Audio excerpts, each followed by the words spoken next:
अब जान लिए जाएं आज के सारे important stocks in news. Harshada, good morning. Good morning Ashish. जो कुछ बची हुई ऑटो बिक्री के आंकड़े आए थे उस पर नजरें रहेंगी। हीरो मोटो कॉर्प के केस में सेल्स में करीब 5.5% तक की गिरावट दर्ज हुई है। 4.9 लाख यूनिट्स ही कंपनी बेच पाई है। डोमेस्टिक सेल्स भी 8.7% कम रही हैं 4.59 लाख यूनिट्स पर। हालांकि एक्सपोर्ट मार्केट में एक अच्छा खासा पिकअप देखने को मिला है। वैसे भी लो बेस का इम्पैक्ट था, तो पिछले साल जहां 16,612 यूनिट्स बिकी थी, एक्सपोर्ट में इस बारी 31,518 यूनिट बिकी हैं।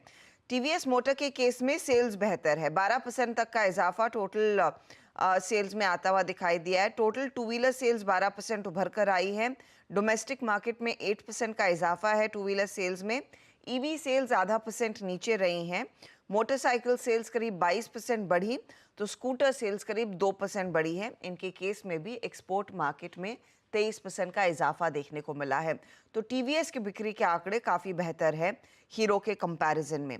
अशोक लेलैंड के केस में अगर आप ध्यान दें, टोटल व्हीकल सेल्स में करीब 4% की गिरावट है।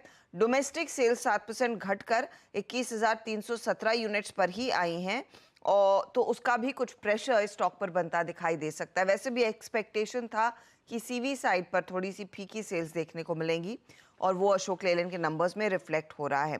अच्छा, आज एबी फैशन रेडार पर रहेगा।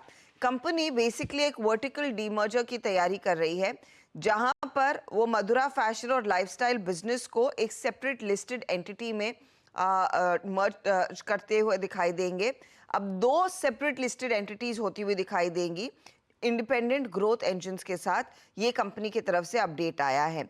डीमर्जर के बाद एबी फैशन का जो पोर्टफोलियो होगा उसमें एथनिक, लग्जरी और डिजिटल ब्रांड्स आएंगे, और ये लगभग अगले 12 महीने में प्रोसेस पूरी होती हुई दिखाई दे सकती है। कंपनी कहती है कि आगे चलकर कैपिटल रेस करना इन दोनों एंटिटीज के लिए ज़्यादा आसान होता हुआ दिखाई देगा। देखते हैं स्टॉक आज कैसे रिएक्ट करता है। बीडीएल रेडार पर रखिएगा। अपडेट्स आ रहे हैं कि FY24 में क्या कंपनियों ने परफॉर्मेंस दिखाया है। तो टर्नओवर जो आया 2350 करोड़, हल्का सा कम है पिछले साल की तुलना में, और ऑर्डर बुक कंपनी की 19,468 करोड़ पर आकी गई है। कुछ Q4 के updates. South Indian bank gross advances 80,337 crore बढ़कर आए हैं quarter on quarter. Deposits 1 lakh crore के ऊपर आए हैं क्वार्टरली आधार पर। कासा 8% बढ़ा है। कासा रेशियो 32% के आसपास आता हुआ।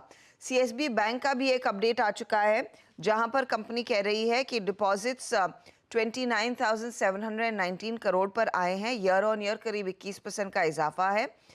यहाँ पर इनके एडवांसेस के केस में भी साल दर साल 18% तक की ग्रोथ देखने को मिली है, और कासा करीब 2-2.5% बढ़कर आया है। एनएमडीसी का Q4 अपडेट ये कहता है, इनफैक्ट कोजेंसिस के हवाले से अपडेट आ रहा था, लेकिन ऑफिशियल अपडेट कंपनी ने दे दिया है, तो वो मैं फिर से रीइटरेट कर रही हूँ। टोटल प्रोडक्शन थोड़ा सा घटा है, 4.86 मिलियन टन पर आया, और टोटल सेल्स में भी मार्च के महीने में कुछ कमी देखने को मिली है। तो ये सभी वो स्टॉक्स रहेंगे जो आज रेडार पर होने चाहिए। रखिए ये तमाम स्टॉक्स अपने रडार पे। वो आईएमडी की वार्निंग के बाद वैसे कल ही सारे के सारे ये कोई वोल्टास ये सब मूव कर रहे थे, क्योंकि शाम को 4:30 बजे वो प्रेस कॉन्फ्रेंस शेड्यूल थी। लेकिन रखिएगा एसी, एयर कूलर मैन्युफैक्चरर्स को अपने रडार पे। बहुत बढ़िया मूव्स सभी इस पूरे सेक्टर के स्टॉक्स में देखने को मिल रहे हैं। इंटरग्लोब एविएशन को रडार पर रखिएगा। विस्तारा बहुत सिग्निफिकेंट कैंसिलेशंस और डिलेज रिपोर्ट किए जा रहे हैं अपने। अब वो कह तो रहे टेम्परली अपने शेड्यूल्स को तगड़ा ट्रंकेट कर दिया है। कल 50 फ्लाइट कैंसिलेशंस विस्तारा के थे, और आज रिपोर्ट सजेस्ट करती हैं 60 फ्लाइट कैंसिलेशंस होने। क्यों कर रहे हैं सर? एक तो स्ट्रिक्ट शेड्यूल है, पायलट्स का उसमें फंस रहे हैं, पायलट्स ड्यूटी पे रिपोर्ट नहीं कर रहे हैं, और पता नहीं तरह की दिक्कतें आनी। क्या अपडेट्स है पता नहीं। गजब है, इंटरग्लोब के कुछ जलवे अलग ही हैं। जो आता है मैदान में वो कहीं ना कहीं गड़बड़ा जाता है। ठीक है, लेकिन ये टेम्पररी है। लेकिन आप लोग अगर फ्लायर्स है, विस्तारा बुक कर रखी थी, तो भैया शेड्यूल चेक करिएगा, आपके उड़ रहा है नहीं उड़ रहा है। कह तो रहे हैं कि वाइट बॉडी एयरक्राफ्ट यूज करेंगे ताकि बैकलॉग क्लियर कर सके। कितना कर पाएंगे वो अलग सवाल। अच्छा, जहां तक जीएसटी कलेक्शन की बात है, हेडलाइन में मेंशन था, दुनिया जहां हो अपनी इकोनॉमी एकदम पटरी पे है भाई साहब, ये ध्यान रखिएगा। 1.8 लाख करोड़ ये है मार्च का मोबिलाइजेशन। साल दर साल 11.5% का उछाल। और जो 1.8 लाख करोड़ का आंकड़ा है, ये अब तक का सेकेंड हाईएस्ट मंथली मोबिलाइजेशन है।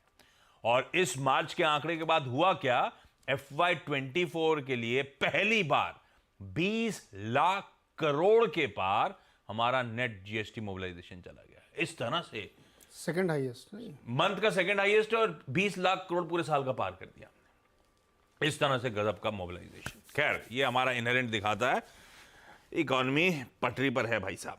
पर आज थोड़ा सा हमें टर्बुलेंस झेलना है ग्लोबली जो मूड माहौल है। आज का इवेंट्स कैलेंडर ले आता हूं स्क्रीन पे।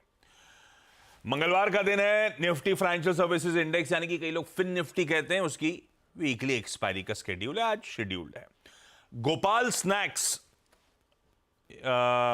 वो जो फाफड़ा नहीं, घाटिया फाफड़ा के लिए जानी जाती है, अभी हाल में लिस्ट हुई थी, इसके रिजल्ट्स आ जाने।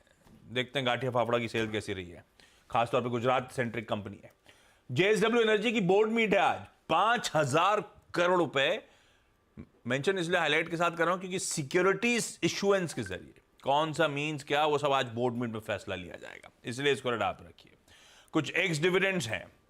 भारत डायनेमिक्स 8 रुपए 85 पैसे, TVS होल्डिंग्स 94 रुपीज, और साथ में बाकी स्क्रीन पर चाइना का मैन्युफैक्चरिंग PMI की उन्होंने तारीफ करी थी, US की तारीफ करी थी, तो आज हमारी बारी है। ये होंगे स्क्रीन पे 10:30 बजे ही आनी है हमारी इंडिया मैन्युफैक्चरिंग PMI का नंबर। ग्लोबली जर्मनी का इन्फ्लेशन का प्रिंट आएगा, यूरोजोन के मैन्युफैक्चरिंग PMI आएंगे हमारे साथ साथ, और US के रेड बुक यानी कि वो large format same store sales के मर्केंडाइज स्टोर्स के SSS, जोल्ट्स के जॉब ओपनिंग के फरवरी के डेटा, और टोटल व्हीकल सेल्स, ये तीनों आज US की आनी है। वो जो फेड मेंबर्स की स्पीचेस की मैं बात कर रहा था, FOMC के मेंबर्स हैं बोमन, विलियम्स, मेस्टर, डेली होगा, सबकी स्पीचेस आज लाइंड अप है। अब ये जो हॉकिशनेस का तड़का ऐड होगा, उसके बाद इंपॉर्टेंट होगा, कोई कुछ बोल दे तो पता चले। राजनाथ सिंह साहब आज आर्मी कमांडर्स कॉन्फ्रेंस को एड्रेस करने जा रहे हैं। ठीक है, देखते हैं क्या क्या निकल के आता है, कहां क्या निकलता है। मैं आज वैसे अपडेट ये था, अब तक मेरे पास फाइनल कंफर्मेशन नहीं आया है। आज सुप्रीम कोर्ट फाइनल हियरिंग करने वाला था ऑनलाइन मनी गेमिंग, वो 28% GST वाले मामले की, पर अब तक कहीं देखा नहीं है कि आज लगा है कि नहीं लगा। कोशिश करेंगे असीम और लक्ष्मण से पूछवाने की, अगर हुआ तो वो भी अपडेट दे दूंगा, लेकिन अभी तक ऐसा कोई अपडेट मेरे पास है नहीं, कंफर्मेशन नहीं है। छोटा सा ब्रेक ले रहा हूं, ब्रेक के उस पर जब लौट के आएंगे तो आज के इंटरेस्टिंग बाजार, इंटरेस्टिंग क्यूज के बीच में कौन सी कमोडिटीज पे दाव लगाएं, उस पर बातचीत।